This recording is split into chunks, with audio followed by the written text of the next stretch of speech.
नमस्कार दोस्तों, आप सभी देख रहे हैं प्लेनेट 4।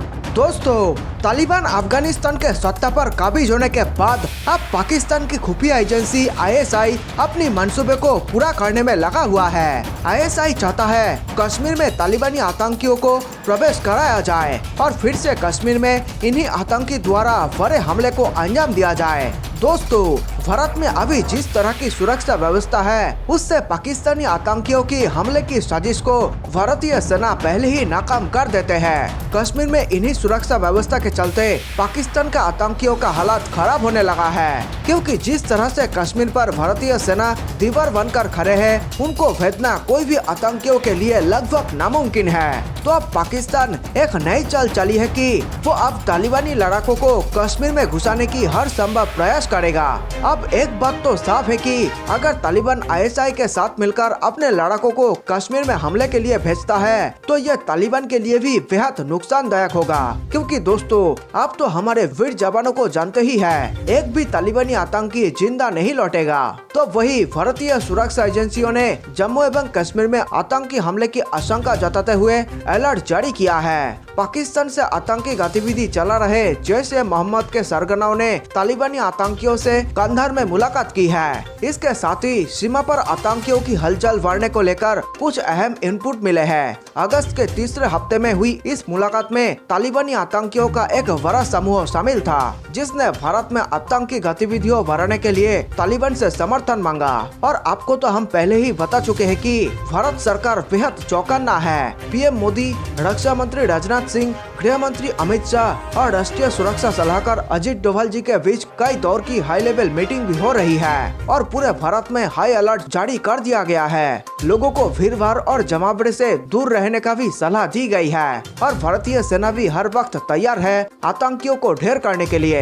एक अधिकारी ने बताया कि 24 अगस्त को खुफिया इनपुट में सामने आया कि पाकिस्तान से आतंकी घुसपैठ कर श्रीनगर में ग्रेनेड हमले करने की कोशिश में है। इसे देखते हुए सभी एजेंसियों को आपस में समन्वय करने और अलर्ट रहने के लिए कहा गया है। ये इनपुट राज्यों की सुरक्षा एजेंसियों को भी दिए गए हैं। डीजीपी दिलबाग सिंह ने कहा कि कश्मीर में माहौल खराब करने वाले आतंकियों और उनके मददगारों के खिलाफ सख्त कार्रवाई की जाएगी। गौरतलब है कि अफगानिस्तान में तालिबान के कब्जे के बाद जम्मू कश्मीर में भी आतंकवाद के मोर्चे पर खतरा बढ़ा है। पता चला है कि आतंकी संगठन जैश-ए-मोहम्मद के 38 दहशतगर्दों ने तालिबानी आतंकियों से प्रशिक्षित लिया है। अत्याधुनिक हथियार चलाने के साथ ही सूचना प्रौद्योगिकी में प्रशिक्षित ये दुर्दांत आतंकी एक सप्ताह पहले पाक अधिकृत कश्मीर के हजीरा में स्थित जैश के ट्रेनिंग कैंप में पहुंचे हैं। पुंछ के चक्का-दा बाग के सामने हजीरा कैंप में हलचल तेज होने के भी इनपुट है। तालिबान लड़ाके कश्मीर में नया खतरा बन सकते हैं। कश्मीर से सटी सीमाओं पर उनकी मौजूदगी कुछ महीने पहले ही देखी गई थी। उस समय भी एजेंसियों को अलर्ट किया गया था।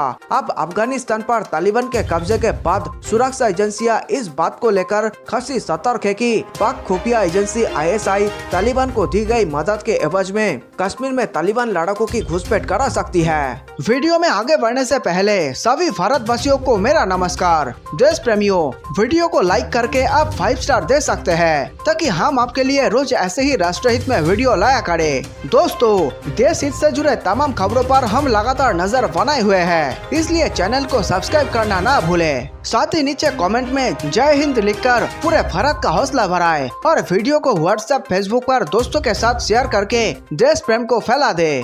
सुरक्षा एजेंसियों से जुड़े सूत्रों का कहना है कि अफगानिस्तान में मौजूदा हालात का असर कश्मीर पर क्या हो सकता है, इसका आकलन विभिन्न स्रोतों से मिले इनपुट के आधार पर किया जा रहा है। सबसे बड़ी चिंता यही है कि कश्मीर में तालिबान लड़ाके घुसपैठ न कर पाए, क्योंकि कई खुफिया इनपुट से ये निश्चित है कि आईएसआई ने तालिबान लड़ाकों को मदद दी है और वे इनकी मदद लेना भी चाहते हैं। भारत ने अपनी इस चिंता को विश्व के कई देशों के साथ ठोस इनपुट के आधार पर साझा किया है। सूत्रों का कहना है कि तालिबान लड़ाकों के एक समूह के आईएसआई ने कश्मीर में लड़ाई के लिए ट्रेनिंग दी है। उन्हें घाटी की भौगोलिक परिस्थिति और नक्शे आदि की जानकारी पिछले कई महीनों से दी जा रही है। सूत्रों ने बताया कि सुरक्षा बल तालिबान को ज्यादा खतरनाक लड़ाके मानते हैं। अफगानिस्तान में जैश ए मोहम्मद ने तालिबान लड़ाकों की मदद की है और बदले में वे कश्मीर में उनकी मदद चाहते हैं। ये अचानक नहीं हुआ है, बल्कि पिछले 1 साल से इसकी तैयारी चल रही है। पिछले साल सीमा पर करीब 2 दर्जन तालिबान लड़ाकों की आवाजाही देखे जाने के बाद सुरक्षा बलों को खास तौर पर अलर्ट किया गया था। खुफिया सूत्रों ने कहा कि तालिबान के कब्जे के पहले ही भारतीय एजेंसियों के साथ अफगान एजेंसियों ने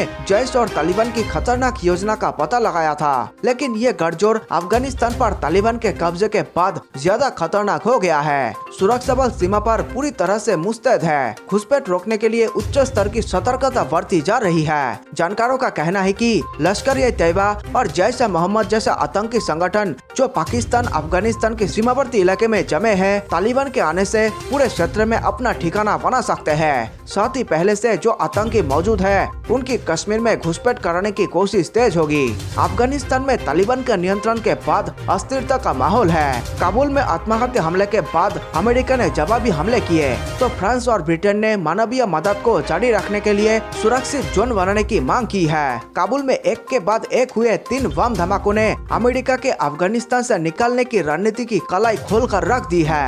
कुछ हफ्ते पहले जब अमेरिकी राष्ट्रपति जो बाइडेन ने अमेरिकी फौजों को अफगानिस्तान से निकलने संबंधी बयान दिया था तो ऐसा लगा था कि अमेरिकी प्रशासन ने मानो शतरंज की हर बाजी सोच रखी थी, लेकिन चौतरफा आलोचना झेल रहे बाइडेन को बिना किसी वैकल्पिक व्यवस्था तैयार किए देश से फौज बुलाने का नैतिक तौर पर दोषी माना जा रहा है। अफगानिस्तान ने एक बार फिर दिखा दिया है कि विश्व के किसी भी कोने में सुरक्षा के लिए अमेरिका कितना जरूरी है। आखिरकार ये अमेरिका ही तो था जिसने खुद पर 2001 में हुए हमले को पूरी मानव सभ्यता पर हुआ आतंकी हमला करार दिया और कुछ ही वर्षों में ये भी कह दिया कि उन तथाकथित आतंकवादियों से लड़ाई में या तो आप अमेरिका के साथ है या उसके खिलाफ। बात बिल्कुल सही है। गांव में तो गांव के चौधरी की ही मर्जी चलती है कि वहाँ क्या नियम चले और क्या अमल हो। खूब चलते हैं ये नियम गांव में, लेकिन इस व्यवस्था को न्यायपूर्ण व्यवस्था नहीं मान लिया जाना चाहिए। उस वक्त पूरी दुनिया ने अमेरिका के साथ एकजुटता दिखाई थी और आतंकवाद की लड़ाई में उसका साथ दिया था, लेकिन ये सवाल कहीं अनसुना रह गया कि 2001 से कई वर्षों पहले से आतंक की मार झेल रहे रूस और भारत जैसे देशों की लड़ाई कैसे आतंकवाद विरोधी लड़ाई बनी नहीं। अंतर्राष्ट्रीय समुदाय और उसकी संस्थाएं आतंकवाद की सजा व्याख्या करने में पूरी तरह नाकाम रही और 2 दशक बाद जब अमेरिका अफगानिस्तान से वापस जाने को आतुर है तो वही ये प्रश्न फिर सामने खड़ा हुआ है। अंतर्राष्ट्रीय टुकड़ियों की वापसी के बाद अफगानिस्तान के लोगों की सुरक्षा के लिए कौन जिम्मेदार है? क्या भारत और उसके जैसे अफगानिस्तान के तमाम पड़ोसी देशों की सुरक्षा महत्वपूर्ण नहीं है? अमेरिका का अगला चलोड़े अफगानिस्तान से वापसी से पहले ऐसा लगता है कि अमेरिका ने न तो अफगानिस्तान के पड़ोसी देशों से बातचीत की, न संयुक्त राष्ट्र में सुरक्षा परिषद के स्थायी सदस्यों से राय ली और न ही नाटो के अपने साथियों से सलाह मशविरा किया। अब अफगानिस्तान की पूरी सरकार ताश के पत्ते के महल की तरह भरभरा कर गिर गई है और तालिबान ने असामयिक रूप से देश को कब्जे में ले लिया है, लेकिन किसी को पता नहीं कि नई सरकार को मान्यता देनी है कि नहीं। भविष्य की राजनीतिक संरचना तय नहीं है, उसे आने वाले दिनों में ताकत और कूटनीति से तय किया जाएगा। देशवासियों, वीडियो अंत तक देखने के लिए आप सबका बहुत बहुत धन्यवाद। मेरे देश प्रेमियों, नीचे कमेंट में जय हिंद लिखकर आप हमारे वीडियो को 5 स्टार दे सकते हैं ताकि हम आपके लिए ऐसे ही देशभक्ति वीडियो लाया करें। जल्द मिलते हैं एक और जानकारी पूर्ण वीडियो के साथ। नमस्कार, धन्यवाद।